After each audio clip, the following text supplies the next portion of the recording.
FBD pada kesempatan siang hari ini. Bapak Ibu, untuk mengawali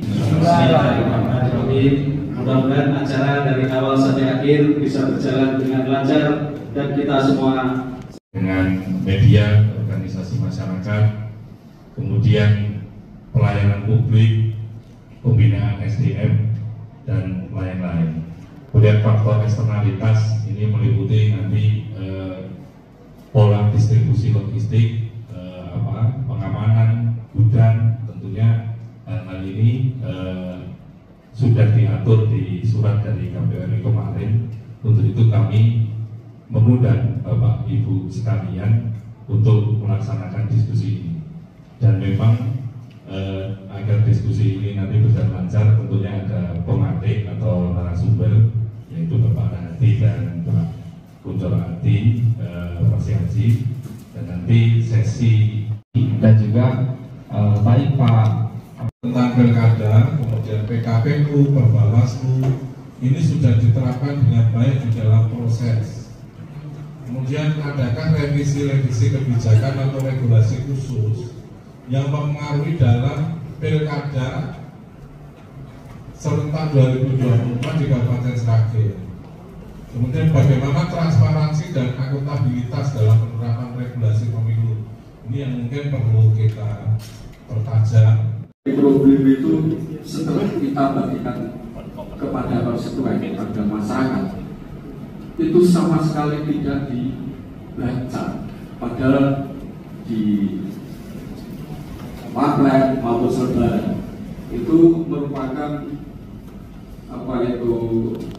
target utama atau informasi dari paslon, dan sama sekali tidak dibaca dan bahkan ditinggalkan ketika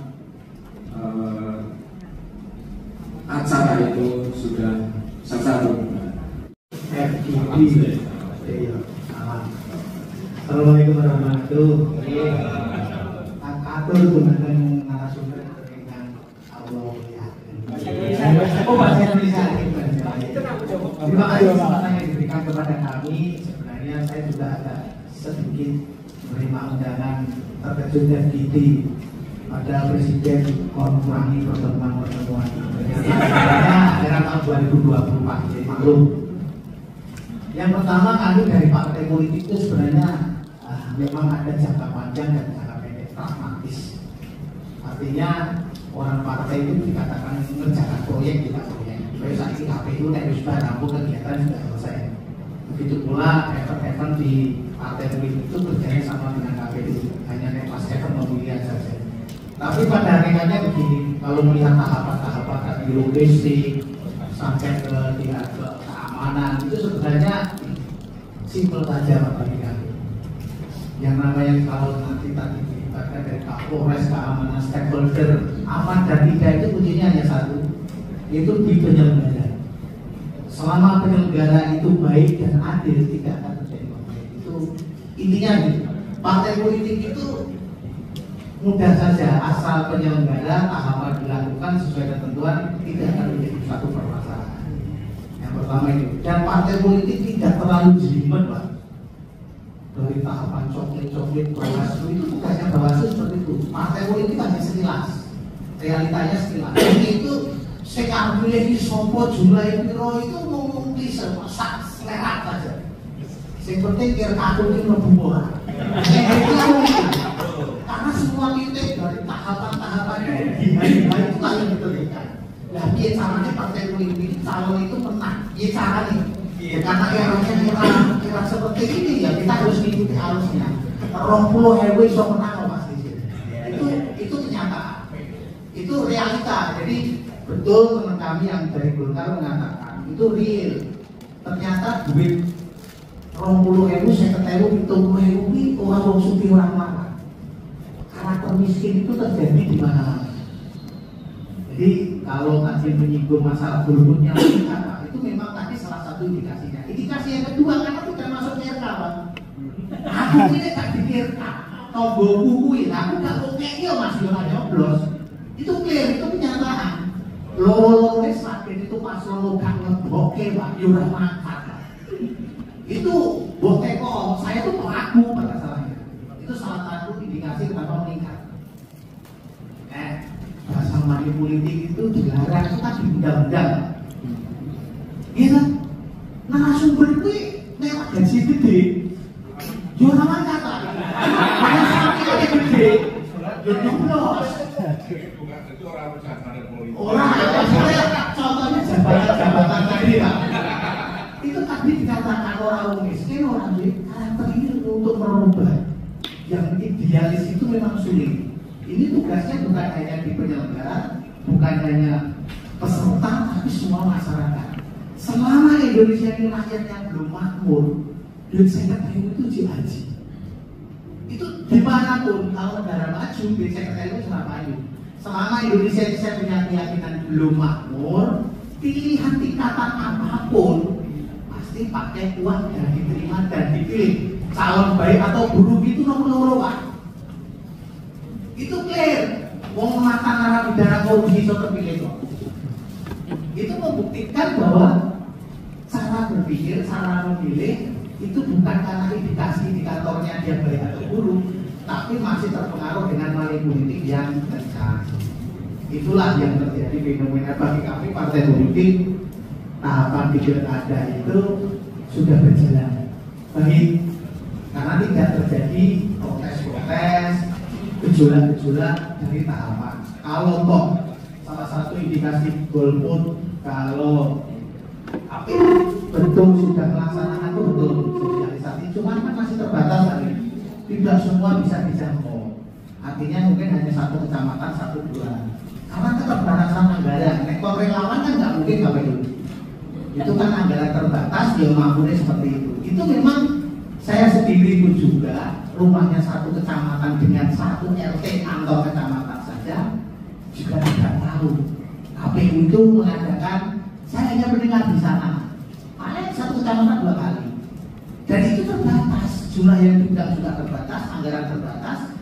Ya akhirnya terbatas, keterbatasan keuangan inilah yang menjadikan masyarakat juga informasi itu masih kurang. Media sosial memang aktif, tapi tidak semua orang peduli dalam politik. Lebih baik scroll TikTok dulu daripada pendidikan. Nah ini kerja kita semua kalau memang mau demokrasi yang baik, yang sehat itu memang tugas bangsa ini, tugas masyarakat. Tapi kami selaku partai politik tujuan saja hanya satu, mencapai tujuan. Selama kekuasaan itu dicapai dengan cara baik-baik saja, belum bisa yang haram saja, yang salah apalagi yang haram Pak, itu tetap dilaksanakan. Yang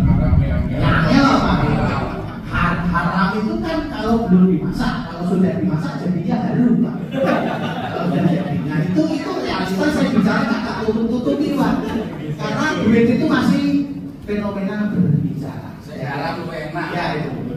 Harap saja sudah. Itu Pak, terima kasih. Dulu.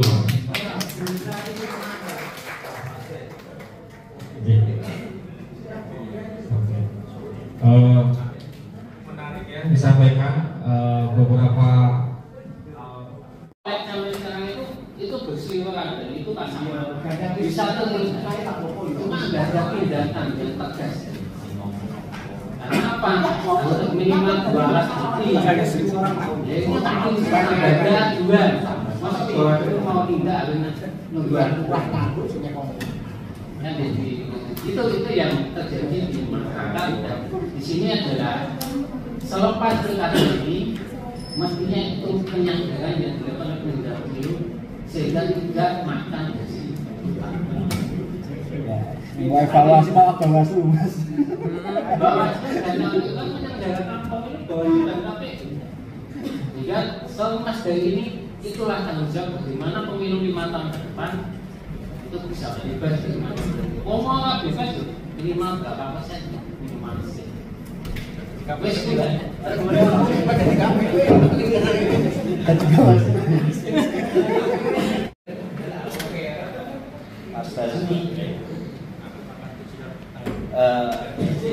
Nambahi sedikit saja terkait evaluasi pilkada kemarin, ukuran kesuksesan KPU menyelenggarakan tentunya dari salah satunya jumlah partisipasi. Ada perbandingan yang mencolok saat pileg 84 dengan berbanding 79%, ya. Artinya ada 5%. Ya, sementara pada saat penyelenggaraan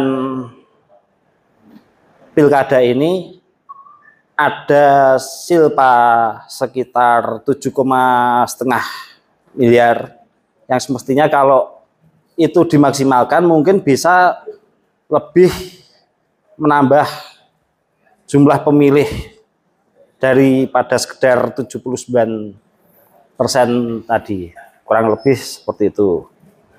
Yes, cukup kalau ngomong evaluasi. Kalau Pak pembicara tadi ngomong kemarin masyarakat bosan berpileg kok pilkada, justru menurut saya kebalik. Kemarin itu berpileg, wah jor-joran kayak gitu sampai calegnya sambat, baru ditambahi pilkada muga-muga ya lebih gede, kurang lebih saya gitu pikiran masyarakat. Jebul wis sithik Pak ya. Nggih. Ayo golek kuwi jaremu. Ya sing penting duit. Nggih, sekian tanggapan saya terkait evaluasi di FGD ini. Nggih. Assalamualaikum. Ini diskusinya semakin menarik ya. Nanti kita